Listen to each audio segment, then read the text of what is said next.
Hi everyone, मेरा नाम अभिषेक है और अगर इस प्लेटफॉर्म पे होने वाले डिस्कशन से आपके पर्सपेक्टिव में कुछ ऐड होता है तो कंसीडर करो, सब्सक्राइब करना, लाइक करो और कमेंट में फीडबैक दे सकते हो। कल हमने अपनी कॉन्वर्सेशन वहाँ छोड़ी थी जहाँ पे रणवीर ये क्वेश्चन पूछता है कि कब से डिटीरियोरेट होना शुरू हुए इंडिया और चाइना के रिलेशंस। तो वहीं से ही आज कंटिन्यू करते हैं सेम डिस्कशन को। पहले तो ये रिलेशनशिप बदलने कब लगे मतलब शायद बाहर बारिश हो रही है तो उसकी आवाज़ थोड़ी आए, तो I apologize for that. when did China and India become enemies? Recently? Recently पहले मतलब एक्चुअली वो हिंदी चीनी भाई भाई हुआ करते एक्चुअली हुआ करते थे उस टाइम में बहुत बहुत सालों तक। चाइना और इंडिया का रिलेशनशिप बिगड़ा कभी आफ्टर इंडियाज इंडिपेंडेंस। क्या हुआ कि हमारी जो अच्छा, मेरी जितनी अंडरस्टैंडिंग है, चाइना और इंडिया कभी भी ऐसा कोई भाई भाई वाला सीन नहीं था। 1949 में जब इस्टेब्लिश हुआ है पीपल्स रिपब्लिक ऑफ चाइना, यानी कि कम्युनिस्ट पार्टी ने जब कुमिंटांग को ताइवान भगा दिया और कम्युनिस्ट रिजीम इस्टेब्लिश हो गया चाइना में, जिसको कि रिपब्लिक ऑफ चाइना से पीपल्स रिपब्लिक ऑफ चाइना, जो प्रेजेंट चाइना है आज के टाइम में, मेन चाइना जिसे कहते हैं, मेनलैंड चाइना, वो जब इस्टेब्लिश हुआ उससे पहले की हम अगर हिस्ट्री उठाएं, क्योंकि ये जो बात कर रहे हैं ये उससे पहले की कर रहे हैं कि क्या वो भाई भाई थे, नहीं, वो कभी भाई भाई नहीं थे। चाइना का बेसिकली कॉन्सेप्ट ये है, चाइनीज़ लोगों का जो माइंडसेट ये है, वो अपने बारे में है, चाइना को वो लोग कहते हैं एक्चुअली मिडिल किंगडम, मतलब यूनिवर्स के सेंटर में मानते हैं वो चाइना को और अपने आप को सुप्रीम मानते हैं बाकी सबसे।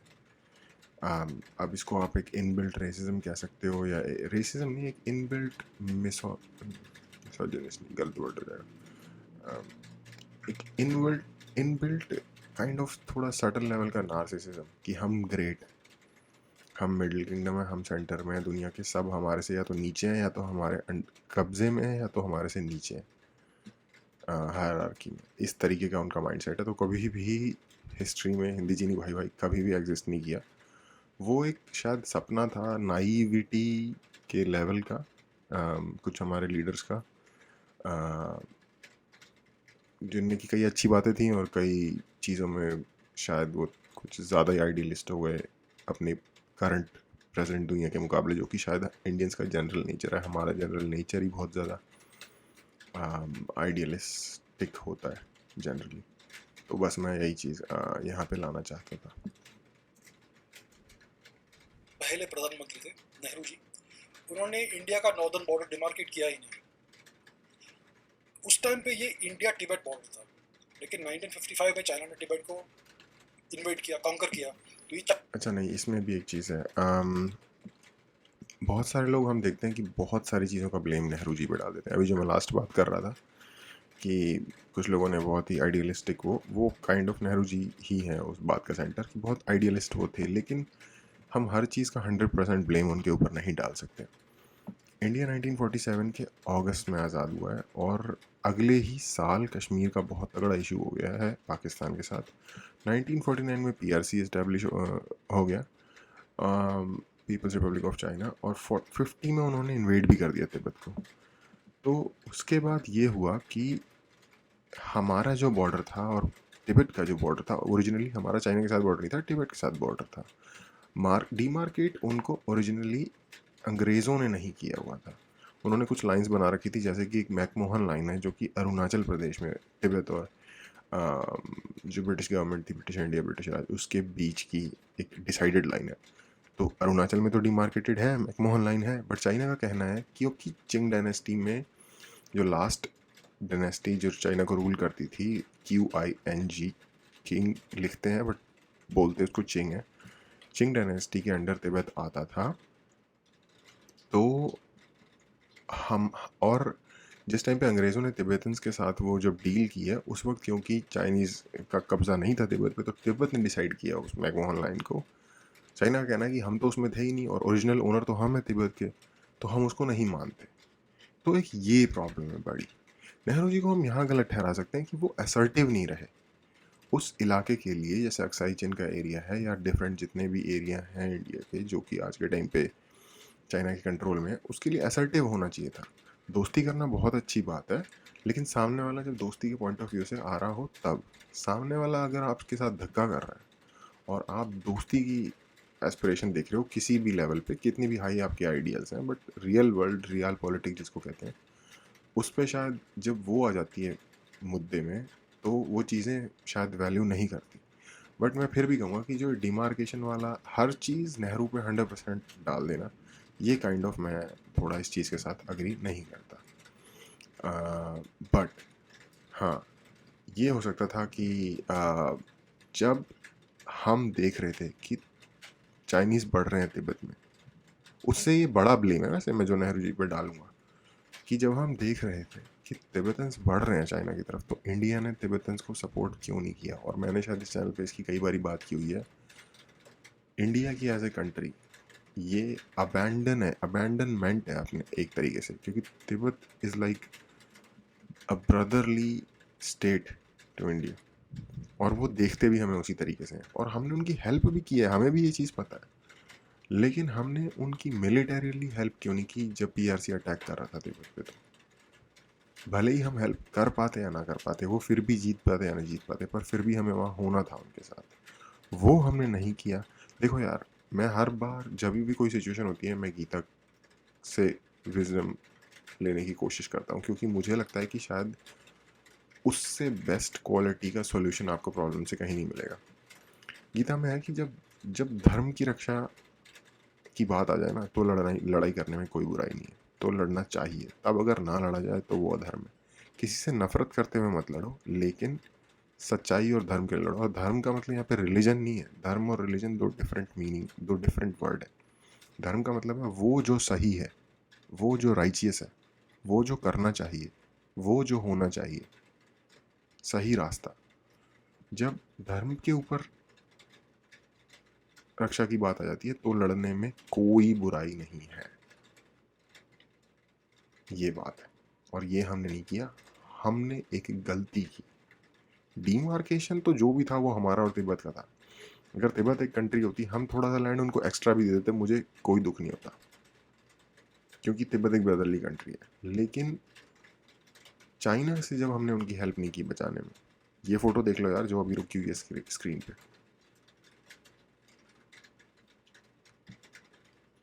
शायद दुनिया के सबसे पीसफुल और अच्छे लोगों में से थे ये लोग, और इसीलिए उनको ऑप्रेस कर रहे हैं ये लोग इतना ज़्यादा, या करने में सफल हो पा रहे हैं। चाइना बन गया अभी। और उस टाइम पे भी नेहरू जी ने इंडिया और तिब्बत का बॉर्डर डिमार्केट नहीं किया, और ये चाइनीज आ गए, इन्होंने अक्साई चीन में बहुत बड़ा रोड बना लिया, और 3 साल तक नेहरू जी को पता भी नहीं चला। बाद में मालूम पड़ा तो बोला कि भाई आप वापस जाओ, और फिर कन्फ्रंटेशन हो गया, फिर 62 का वॉर हो गया जिसमें इंडिया ने एयरफोर्स यूज़ नहीं किया।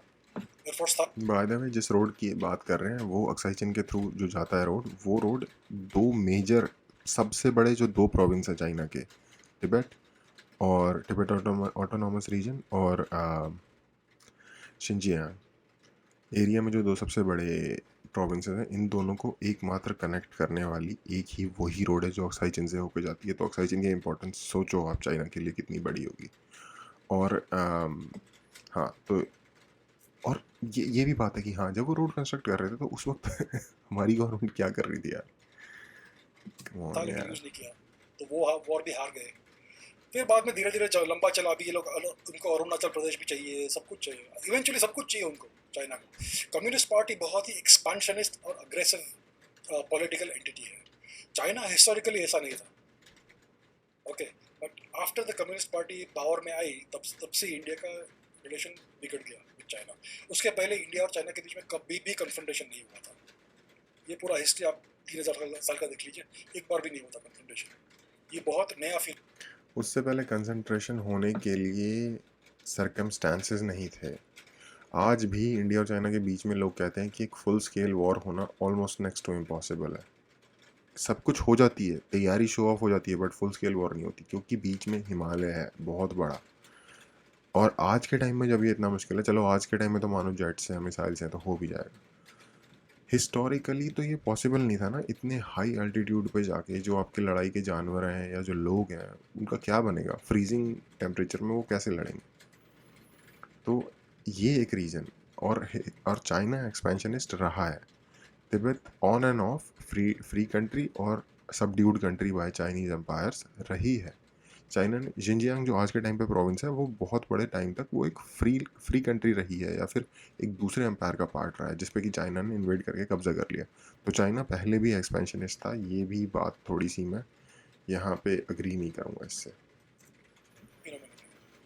सर आप इतनी सारी चीजें कैसे जानते हो? इसके ही पहले हमने एक एस्ट्रोफिजिक्स का पॉडकास्ट किया था, तो इतनी सारी चीजों का नॉलेज कहाँ से आया?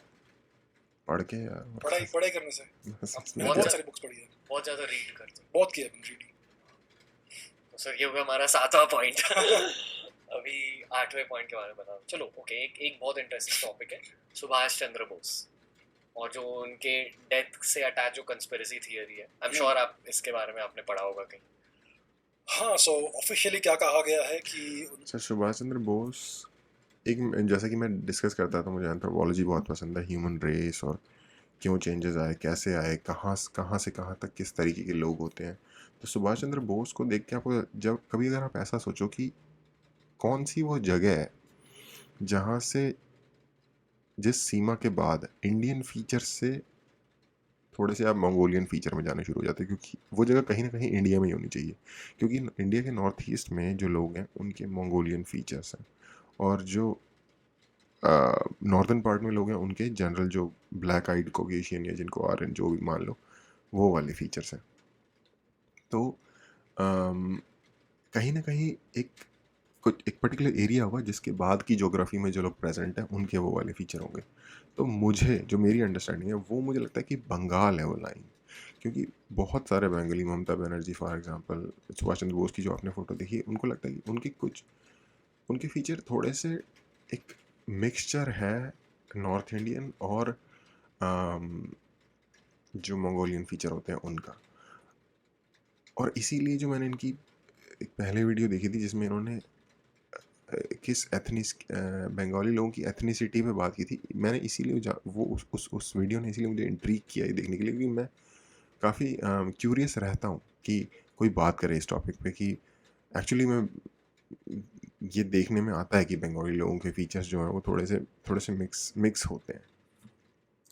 उनका प्लेन क्रैश हुआ था फॉर्मोसा में, जिसको आज ताइवान कहते हैं, ताइवान, और उनके बॉडी को जापान लेके गए, वहाँ पे उनका क्रिमेशन हुआ, और आई थिंक रिंकोजी टेम्पल में उनके एशेस हैं, ऐसा कहा जाता है। लेकिन आई विटनेसेस कोई नहीं है अपार्ट फ्रॉम 1 और 2 जो बोलते हैं कि प्लेन क्रैश हुआ। ताइवान का आप हिस्टोरिकल रिकॉर्ड्स देखेंगे, प्लेन क्रैश का कोई रिकॉर्ड नहीं है।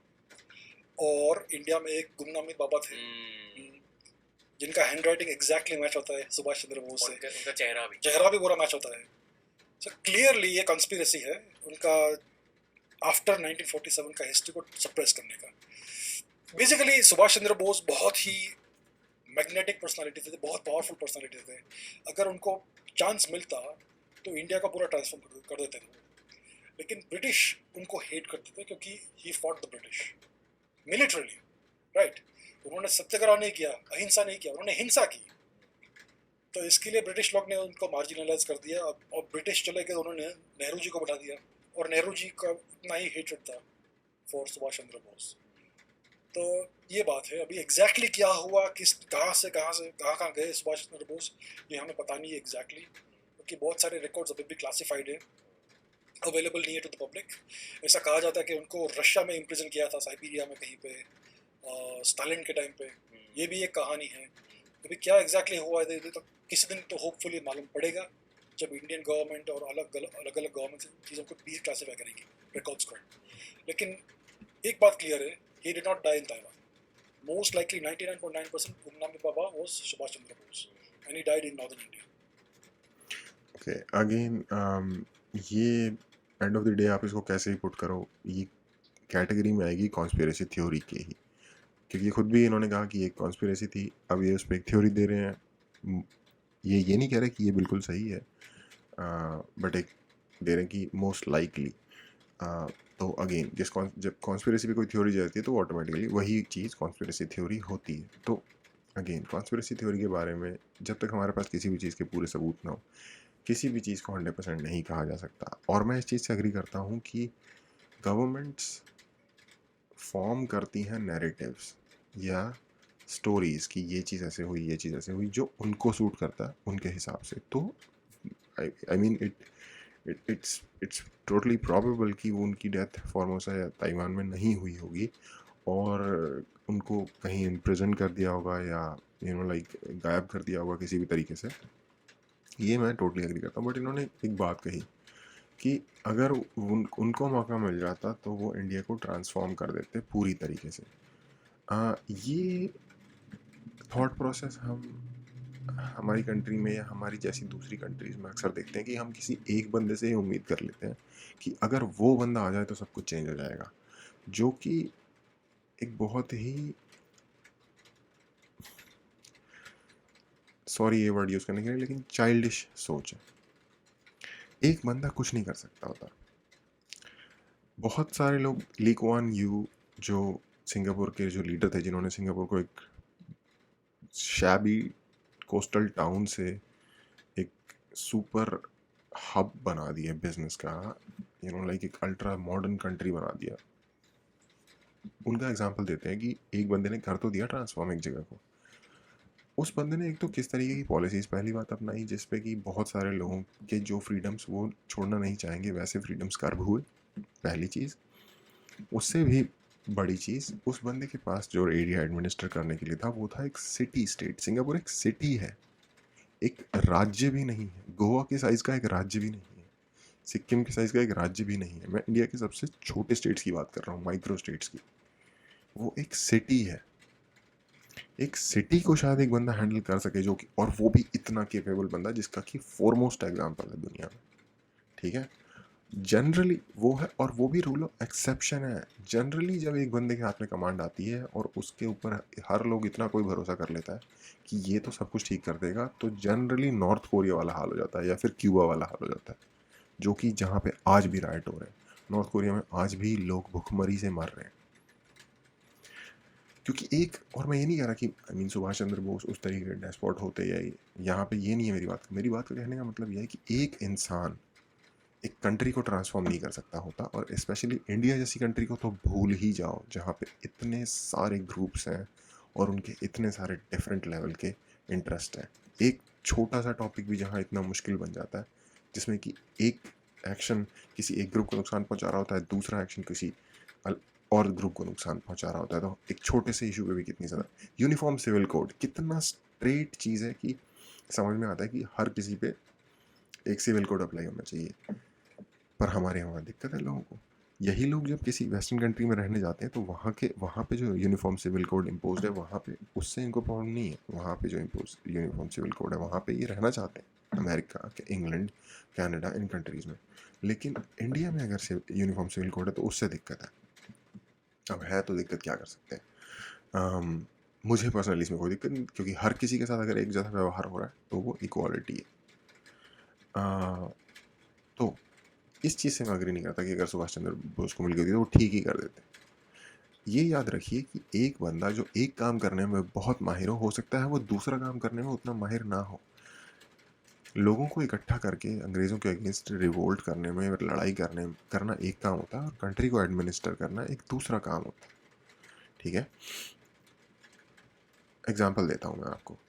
माओ जेडोंग, चाइना के जो पीआरसी के जो फाउंडर हैं बेसिकली, वो बहुत अच्छे थे वॉर स्ट्रेटजी में, ठीक है। उन्होंने कुमिनटांग एक एस्टैब्लिश्ड एक मिलिशिया के दम पे, जो कि चाइनीज़ कम्युनिस्ट मिलिशिया ही थे इनिशियली, के दम पे उन्होंने एक एस्टैब्लिश्ड गवर्नमेंट को रूट आउट कर दिया चाइना से, जिसको कि पूरी दुनिया की भी सपोर्ट थी, कुमिनटांग की जो गवर्नमेंट थी, ठीक है, चिन काई शेक की जो गवर्नमेंट थी।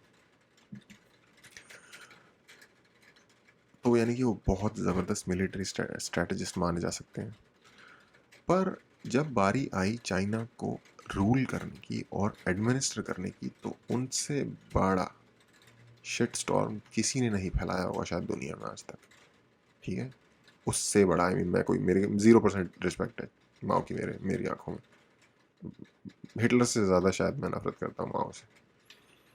आई don't give a rat's S.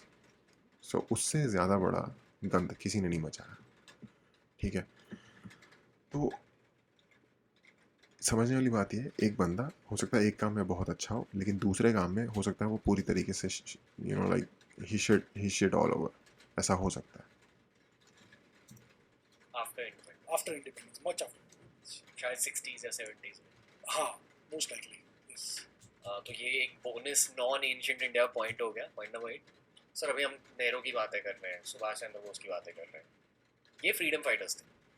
British ने पूरे इंडिया को टेक ओवर कर दिया था, हाँ। इसलिए फ्रीडम फाइटर्स की ज़रूरत लगी हमें। ब्रिटिशर्स से पहले इन्वेडर्स ने टेक ओवर किया था बहुत ही ज़्यादा टाइम के लिए, 1000 सालों के लिए, अप्रोक्सीमेटली 1000 साल के आसपास, 1000 सालों के लिए, मतलब we weren't an independent country technically. Approximately 1000 AD के आसपास से इंडिया वाज अंडर इन्वेडर्स। तो 1000 AD 1001 AD में 1001 AD में महमूद गजनवी पहली बार इंडिया में इन्वेड करने आया, पर ये भी काफ़ी ज़्यादा वास्ट सब्जेक्ट है कि इंडिया कितने टाइम तक रहा है बेसिकली, क्योंकि महमूद आके रूट आउट हो गया था वापस। एक्चुअल में जो कंटिन्यूड जिसको कहते हैं ऑक्यूपेशन हुआ है, वो हुआ है मोहम्मद गौरी के टाइम से, जो कि आया है 1200 समथिंग, मुझे एग्जैक्ट डेट याद नहीं है, बट अराउंड 1200, मतलब महमूद गजनी से 200 साल बाद महमूद गजनी आया। आई थिंक उसने कई बार, कहते हैं 17 बार या शायद कितनी बार उसने हमला किया, बट मैं श्योर नहीं हूँ उस फिगर के बारे में। बट वो लोग ऐसे थे, वो एक्चुअली सेंट्रल एशियंस थे। गजनी, मैंने पहले भी कई बार बात की हुई है, गजनी सिर्फ उस वहाँ रहता था इसलिए उसके नाम लखनवी जैसे लग जाता है नाम के आगे, इसलिए लग गया था। एक्चुअली वो लोग सेंट्रल एशियन टर्किक लोग थे, लुटेरे थे, आते थे लूट के ले जाते थे, कभी उन्होंने एस्टैब्लिश नहीं किया अपना एम्पायर इधर, तो हम उनके गुलाम नहीं हुए कहा जा सकता है। हाँ, ये होता था कि हम वल्नरेबल थे एज अ पीपल, ठीक है, बट अगेन साउथ इंडिया में वो सिचुएशन नहीं थी। तो 1200 के आसपास से जब मोहम्मद गौरी आया तब से एक कंटिन्यूड हुआ है, और 1700s में अंग्रेज़ों ने शुरू कर दिया। तो जो इस्लामिक इन्वेजन और उसका जो टाइम था, ये बेसिकली 1200 से 1700 यानी 500 ईयर के आसपास का टाइम है। और इसके बीच में भी अब जैसे एक बहुत लंबे टाइम तक मराठों ने पूरे इंडिया में ऑलमोस्ट कब्जा कर लिया था, दिल्ली के बहुत नियर बाय, लाइक 25-30 किलोमीटर के एरिए में उनका शासन था। सोचो क्लोज, और जो दिल्ली का 25-30 किलोमीटर का जो पेरीमीटर था उसके अंदर सिर्फ मुग़ल सिमट के रह गए थे। उसके बाद सिख्स ने अफ़गानिस्तान, पंजाब, पाकिस्तान वाला वो जो एरिया है, उधर सिख्स ने एम्पायर बना लिया था अपना। तो बेसिकली नेटिव लोगों के एम्पायर थे, तो उन्होंने उनको रूट आउट कर दिया था अंग्रेज़ों के आने से पहले ही। फिर अंग्रेज़ आए, तो और ये भी जो रही है मुग़ल सल्तनत, ये कौन सा साउथ में इनके कैप्चर में था। मोस्ट ऑफ द टाइम आधे से ज़्यादा साउथ इनके कैप्चर में ही नहीं था, इनके अंडर ही नहीं था। मलिक अंबर जिसकी हम अक्सर बात करते हैं, जो इथियोपियन ओरिजिन का स्लेव रूलर था, एज ए स्लेव से राइज होके वो डिफैक्टो रूलर बन गया था अहमदनगर एम्पायर का। उसने ऐसी की तैसी फेर रखी थी मुग़लों की, ठीक है, पता नहीं कितनी ही बार हमले किए, लेकिन जब तक वो बंदा जिंदा रहा कभी मुग़ल ऑक्यूपाई नहीं कर पाए उसकी रियासत को। तो ये काफ़ी ज़्यादा डिटेल्ड है, 500 साल बनते हैं वो भी पूरी तरीके से नहीं। के टाइम पे हुआ क्या था, आपको क्या लगता है? बिकॉज इन्वेडर्स को जीतने के लिए भी कोई चीज़ें करनी पड़ी होगी, या something must have gone wrong. Yes, तो हमारा 9th पॉइंट ये है कि व्हाट वेंट रॉन्ग, हम सोने की चिड़िया से ये कैसे बन गए?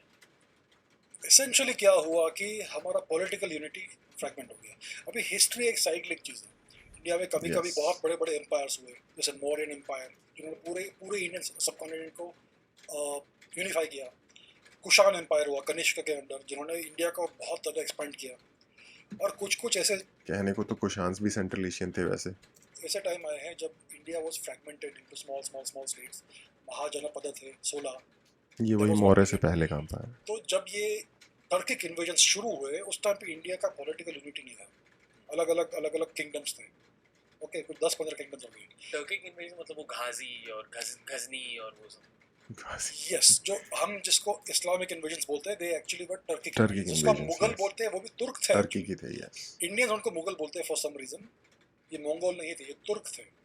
टर्किश टर्किक, हाँ। टर्किक। ओके, मुगल्स अपनी एंसेस्ट्री क्लेम करते थे तैमूर के थ्रू, और तैमूर अपनी एंसेस्ट्री क्लेम करता था अपनी मदर की साइड से मंगोल्स के थ्रू, बट बेसिकली अपने आप को टर्क ही मानता था। और मुगल्स भी अपने आप को मुगल्स फॉर एग्जांपल उनका एक डायलॉग होता था कि हम औलाद हैं तुर्क तैमूर की। तो तुर्क एंसेस्ट्री और या एथनिसिटी, और तैमूर एक एंसेस्टर क्लैन बेसिकली। क्या होता है? ये जो टर्क्स है ये ओरिजिनली एक सेंट्रल एशियन ट्राइब सेंट्रल है, एशियन में ओके, एक स्टेप्स। एथनिसिटी है। उन्होंने इवेंचुअली टर्की को इन्वेट किया ओ, और उस जगह को आज टर्की बोलते हैं because they were of Turkic ethnicity. तो ये जो ये बहुत अच्छा सवाल है कि टर्की के लोग कौन है। बिल्कुल ही किसी को कुछ आइडिया ही नहीं है हमारे देश में। होगा जो थोड़ा बहुत पढ़ने लिखने में इंटरेस्ट रखने वाले लोग होंगे, बट वो कितने होंगे, शायद 0.00001%। बहुत अमेजिंग सब्जेक्ट है, इस पे बात होनी चाहिए कभी कि ये एक कॉमन नॉलेज होनी चाहिए कि टर्की के लोग कौन है। उन लोगों ने उनका बहुत सारा इन्फ्लुएंस रहा इंडिया में और स्टेक रहा है, और हम हमारी बहुत सारी चीज़ें उनकी वजह से हैं, अच्छी और बुरी दोनों ही।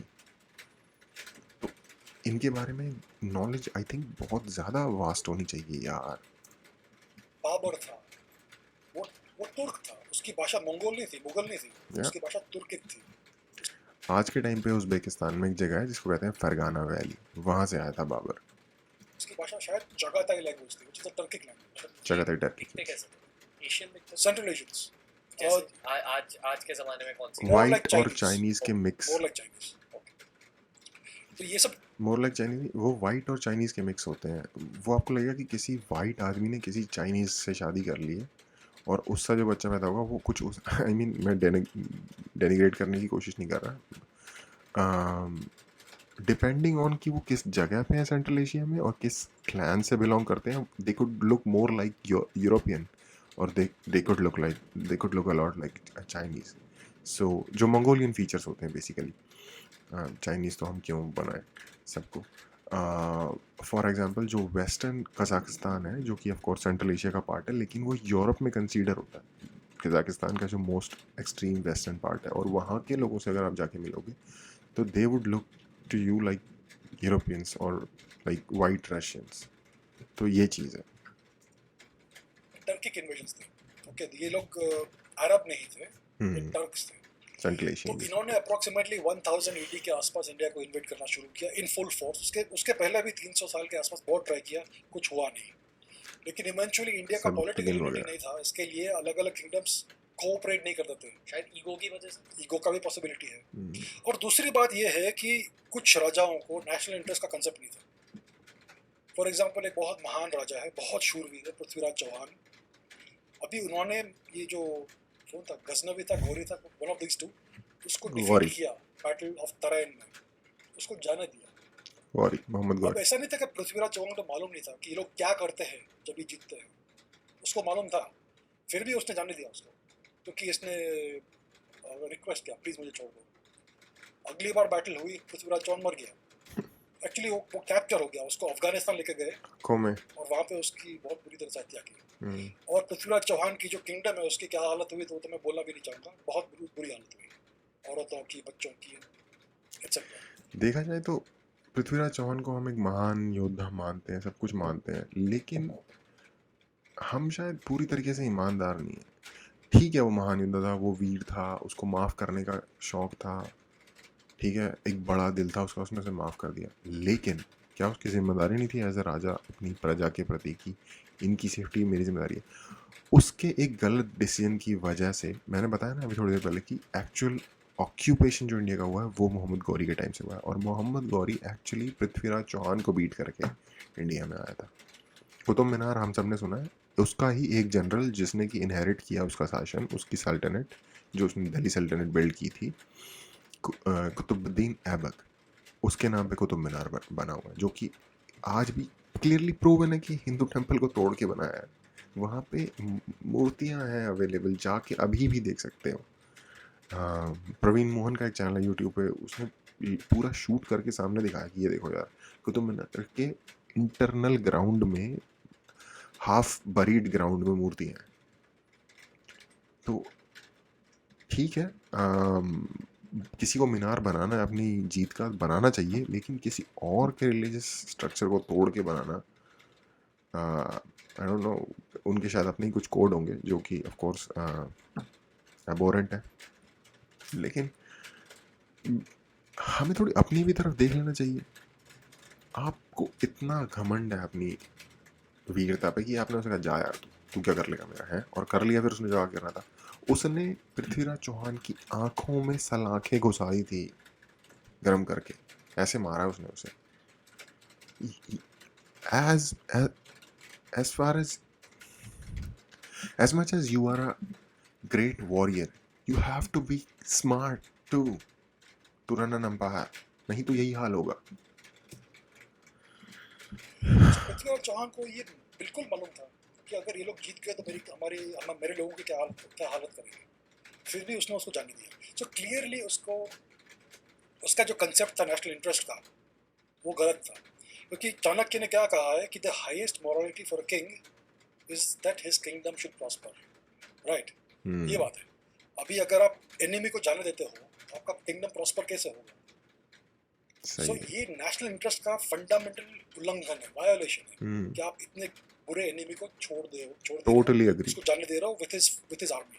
चौड़ भाई चौड़। सो ये सब चीजें थी इंडिया में कि जो थॉट प्रोसेस था उस टाइम पे वो कुछ मेस्ड अप था, और पॉलिटिकल यूनिटी नहीं थी, लीडरशिप का भी प्रॉब्लम था। अगर आप जाने दोगे एनिमी को तो लीडरशिप का ऑब्वियसली प्रॉब्लम है। तो ये कुछ प्रॉब्लम्स एक्यूमुलेट हो गए एक टाइम पे, और इसके लिए इंडिया का डिफेंस ब्रीच हो गया, और एक बार ये लोग अंदर आ गए तो पूरा धीरे धीरे इन्होंने टेक ओवर किया इंडिया का। ये स्टोरी है। और उनकी भी तारीफ करनी पड़ेगी, वो भी यार ऐसी कोई नस्ल है जो कि जूते खा के मार खा के भी वो कुछ भी कर लें लेकिन वो लड़ते रहे। और मैं आपको बताता हूँ, बहुत सारे लोग ऐसा सोचते हैं कि एक इस्लामिक इन्वेजन था, नहीं। टर्किक लोग नेचुरली ही स्टेप्स से आते हैं, उनका काम ही यही था, लूट मार करना। यही उन्होंने यूरोप में किया, यही उन्होंने मिडल ईस्ट में किया है। इजिप्ट तक ममलुक्स जिनकी हुकूमत थी इजिप्ट में, जिन्होंने एम्पायर बनाया था, वो एक्चुअली टर्किक ही थे ममलुक्स। टर्की जो आज कंट्री है वो ओरिजिनली टर्किक लोग हैं। तो इनका काम ही यही था। रिलीजन जब आ गया, फॉर एग्जांपल ये 7th सेंचुरी से पहले भी यही करते थे, जब इस्लाम रिलीजन नहीं एग्जिस्ट करता था। वो आ गया तो उनको एक और लाइक बूस्टर मिल गया कहने के लिए कि हाँ हम तो ये इस कॉज के लिए कर रहे हैं। लड़ाई के लिए कॉज चाहिए होता है ना। जब अमेरिका ने इराक पे हमला किया तो WMD बोल के हमला किया ना, कॉज नहीं होगा तो साथ नहीं देंगे लोग, फर्वर नहीं आएगा लड़ने का। ये हुआ है सिर्फ। सो अगर आप पिछले 1000 साल का एक सिंगल लेसन चाहते हो तो उसको मैं इंग्लिश में बोलूँगा, when you meet a swordsman, draw your sword. Do not recite poetry to someone who is not a poet. ये मेन है। बहुत सही बात भाई। और ये हम ये सिर्फ राजा के ऊपर डिपेंड नहीं करता, हम एज एन इंडिविजुअल जब किसी इंसान से मिलते हैं तो भी यही चीज़ मैंने देखा कि हमारे लोग बहुत ज़्यादा डिसेंट हैं, और कभी अगर कुछ लाइक कॉन्फ्रंटेशन हो जाए तो पीछे हटने की सोचते हैं कि यार कीचड़ में जाएंगे तो कीचड़ हमारे पे उछलेगा। पर जब कीचड़ तुम्हारे घर में आ रहा है तो क्या करोगे? बहुत सही चीज़ है ये हमारे को अपने लोगों में इनकलकेट करने की ज़रूरत है। ये आपको कोई एनिमी मिलता है जो आपको डिस्ट्रॉय करना चाहता है, उसके साथ आप सिविलाइज बिहेवियर नहीं कर सकते, आप उसके साथ अहिंसा नहीं कर सकते। You have to kill him, destroy him, that's it, very simple. Gita का मैसेज भी यही है, लोगों को उनकी भाषा में उनसे बात करो। एग्जैक्टली, उनकी भाषा में ही उनसे बात करो। आई थिंक ये पूरे पॉडकास्ट का फाइनल पॉइंट है सर।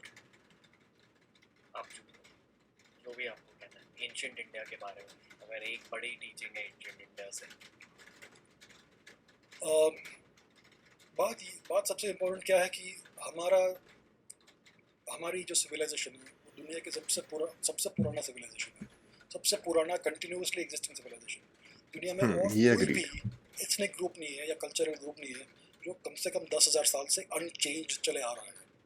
और हमारे पिछले 1000 साल में इतने बड़े बड़े चैलेंजेस आए, इन्वेजन्स हुए, 1000 साल से फॉरेन ऑक्यूपेशन है, फिर भी हमारा कल्चर जीवित रहा है। हमारा कंट्री भी as a country, as a geographical entity अभी भी इन सम फॉर्म अभी भी है, इंटैक्ट है।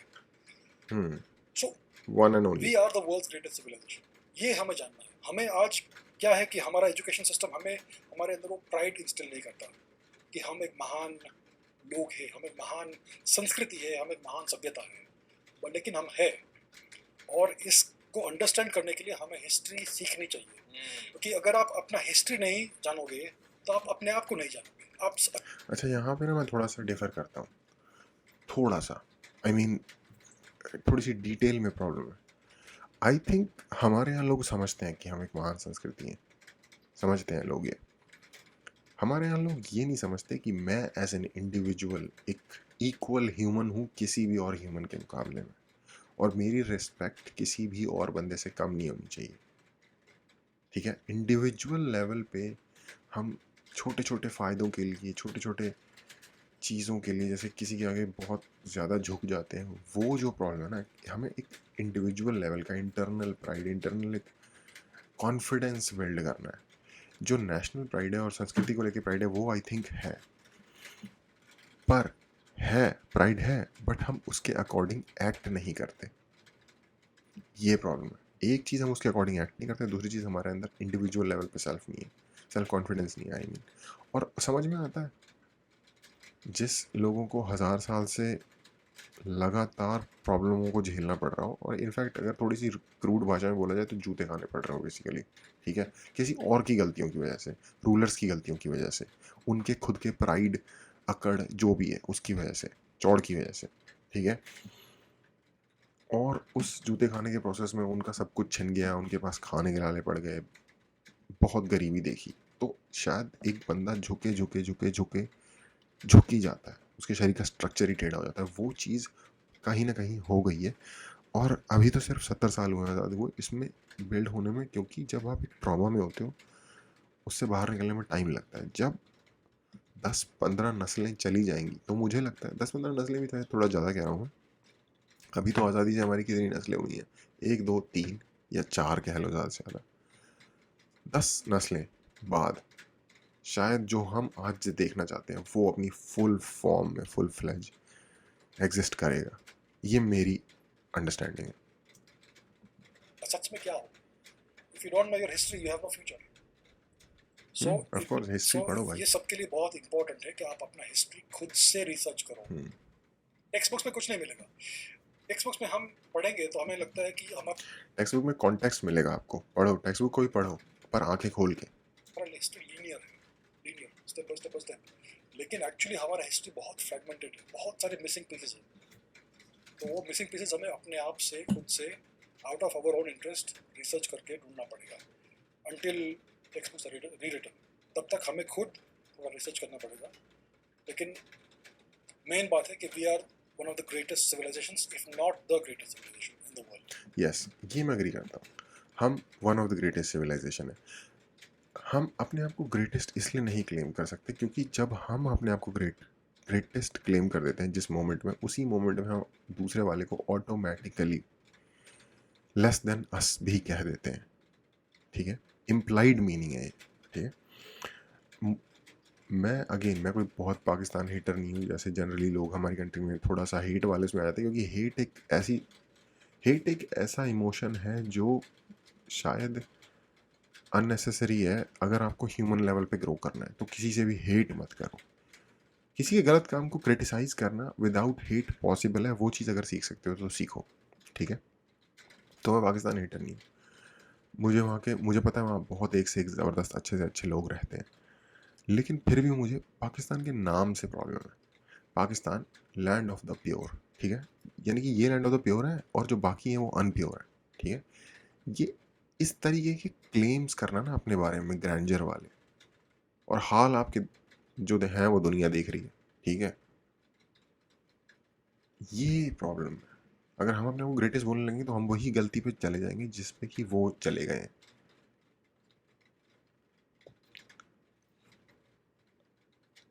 हम ग्रेट हैं, वन ऑफ द ग्रेटेस्ट है, नो डाउट, पर यही शायद एक दूसरा बंदा भी अपने बारे में सोचता होगा। सर थैंक यू, आपने द रणवीर शो हिंदी पर भी एक अपीयरेंस करी है अभी। I would request audience to share this video as much as possible, WhatsApp पर शेयर कीजिए, क्लिप्स शेयर कीजिए। हिस्ट्री का एक वेव आना चाहिए आई फील इंडिया में, एंड आई होप कि द रणवीर शो और द रणवीर शो हिंदी ये वेव को और ज़्यादा पावर दें.